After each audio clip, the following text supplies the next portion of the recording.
Since our main focus is sound wave, because we are dealing with acoustic, a sound which we can hear, that means audible sound.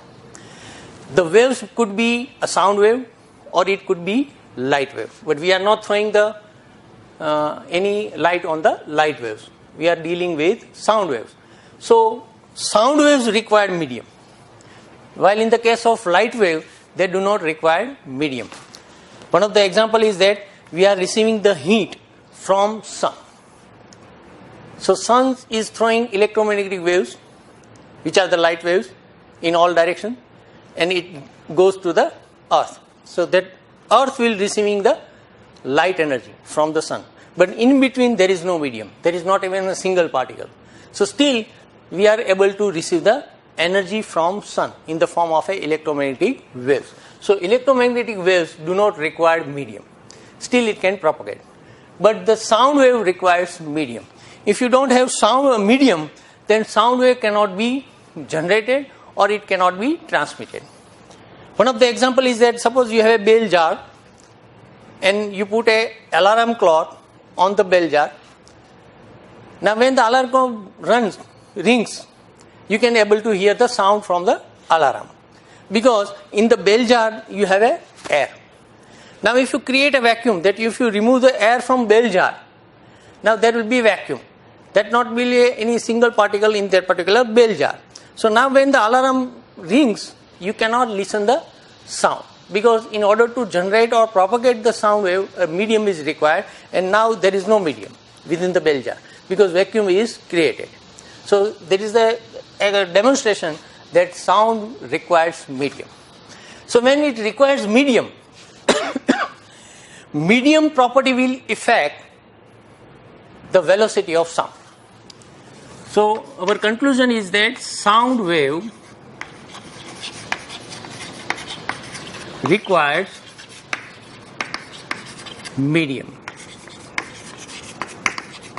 And because it requires medium property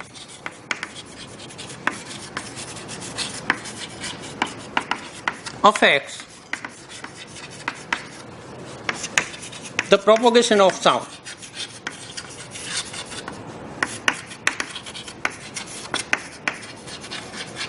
That means if you change the medium, the propagation of sound will affect.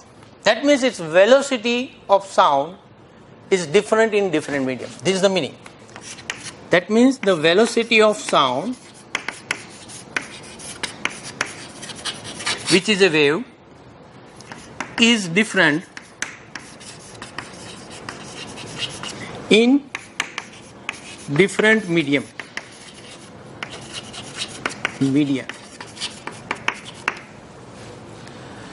Because the property of medium affects the propagation of sound, and that's why different medium will respond differently when the sound energy is transmitted, and that's why the velocity of sound is different in different media.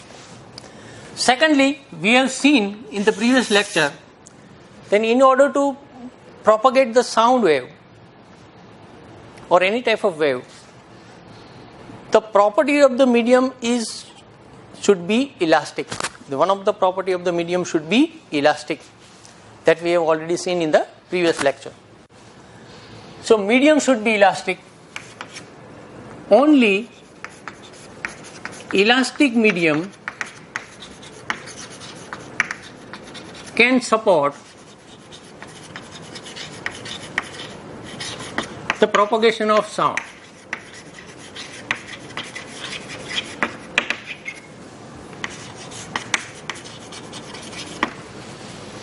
Now all the mediums are not elastic in a same fashion.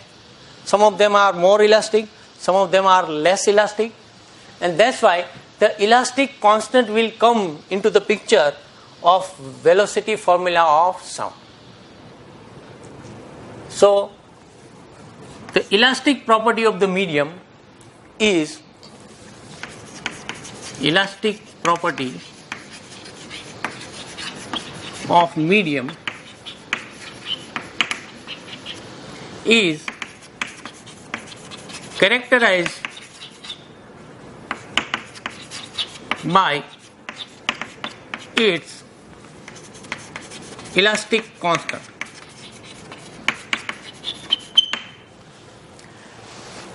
Now there will be three types of elastic constant for a particular medium.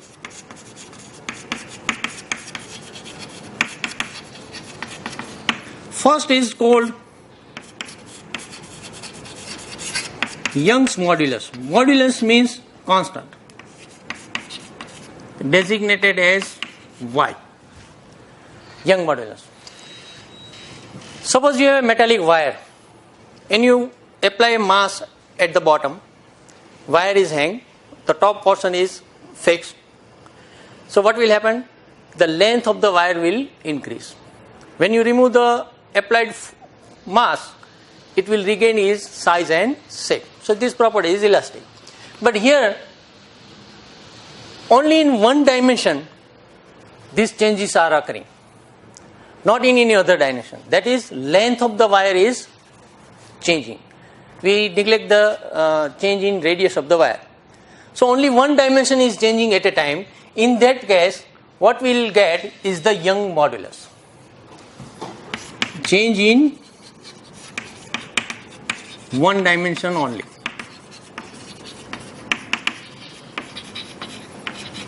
Then you will get Young modulus of the material.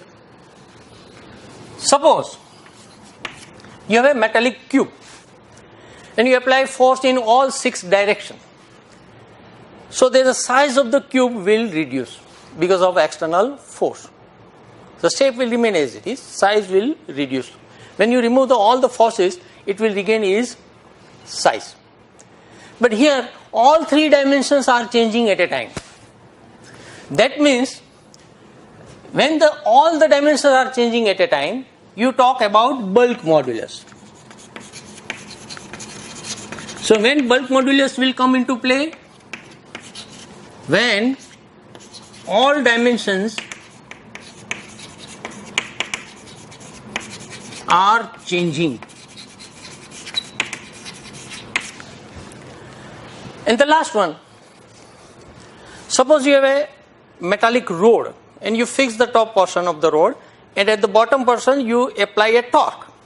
Then what will happen? It will twist. The size will not change, but in that case shape will change. So opposite to these two, first two will give you the change in size. The shape will remain as it is. The third one, size will not change, but shape will change. So when the shape will change, you will talk about another constant. This is called modulus of rigidity.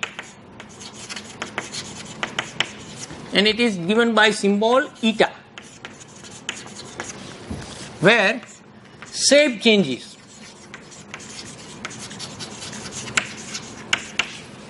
All the constants have same dimension, same unit, Newton per meter square in MCAS.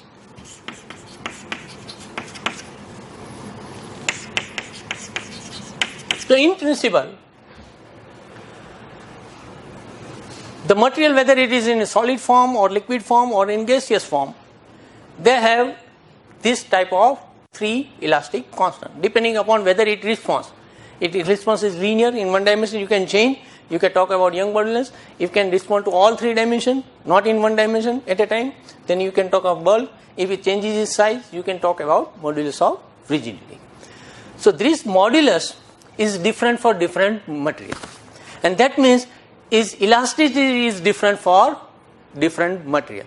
So this elastic constant will come into the formula of velocity of sound, because medium should be elastic. Only elastic medium can support the propagation of sound. That we have already seen, that medium should be elastic.